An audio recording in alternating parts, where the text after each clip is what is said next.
Béatrice qui nous propose ce matin une petite balade amicale dans les allées du musée d'art moderne de Paris avec un trio de tête. On ne parle pas de sport et de Tour de France aussi, mais de trois artistes qui ont marqué le XXe siècle aussi.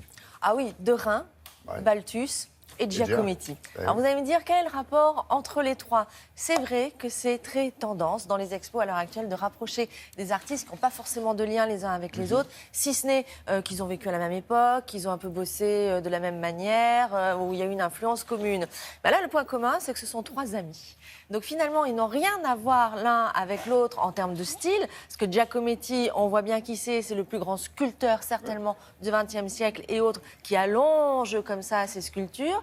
Là où Balthus va peindre une jeune fille en jupette, il a été beaucoup critiqué tout ça, pour ça. On a dit qu'il était peut-être un peu malsain, Balthus, de peindre des jeunes filles dans des positions lascives qui ne sont pas forcément de leur âge, ou de les peindre à quatre pattes avec une jupette un petit peu courte, ça non plus, ça se fait pas tellement. Mais peut-être que Balthus aimait bien choquer. Peut-être qu'il n'était pas très sérieux lorsqu'il faisait ça, mais c'était peut-être un peu de provoque. Et puis ce Derain, qui finalement, on l'a connu peintre fauve, avec des couleurs extrêmement criardes, que l'on retrouve avec des couleurs presque dignes du XVIIe siècle. Vous allez me dire, quel rapport? Ils se sont fréquentés, ils ne se sont pas copiés. Parfois, ils ont peint sur une même thématique ou sculpté sur une même thématique. Mais vous allez voir que malgré tout, c'est très différent. Et pourtant, ça marche ensemble. Regardez. Derain, Balthus et Giacometti étaient des amis, des vrais amis sur la durée. Comme souvent, les amitiés ne sont pas des amitiés qui se regardent en miroir. Et donc forcément, les trois personnalités ont aussi trois expressions plastiques très différentes. Bien sûr, il ne faut pas s'attendre à une sorte de mimétisme comme ça en apparence, mais au contraire à des choses qui se croisent. On a parfois le même modèle, mais vu différemment par l'un et par l'autre. Ce qui les fédère aussi, c'est ce regard commun vers le passé de l'art, la grande peinture de tradition, et en même temps, chacun va apporter son expression personnelle et sa manière de relire, de copier, créer finalement. Ce qui nous a intéressé aussi, c'est de voir comment Giacometti finalement avait découvert et aimé la peinture de Derain. Mais pas la peinture du Derain fauve avec l'éclatement de la palette, des couleurs, mais la peinture sombre des années 30 et plus précisément encore ses fonds noirs.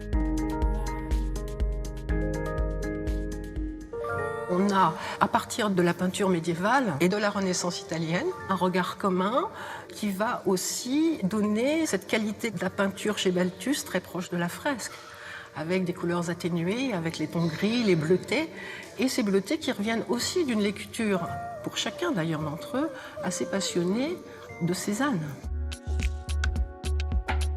On connaît bien ou mieux le Derain peintre et on connaît mal le Derain sculpteur. C'est Giacometti qui va sauvegarder une grande partie de la production sculptée de Derain qui est totalement connue à une certaine époque. C'est un petit peu à lui aussi qu'on doit de pouvoir montrer aujourd'hui une sélection de sculptures. On voit aussi la manière dont Balthus, finalement, va être un arrangeur de la réalité. Il met le tout dans un univers un peu bourgeois, avec tous ces détails, et puis plein d'éléments qui pourraient être une réalité vécue. Et c'est en fait souvent quelque chose de complètement fantasmé. C'est un érotisme un petit peu comme ça, dérangeant. Il nous pose en voyeur.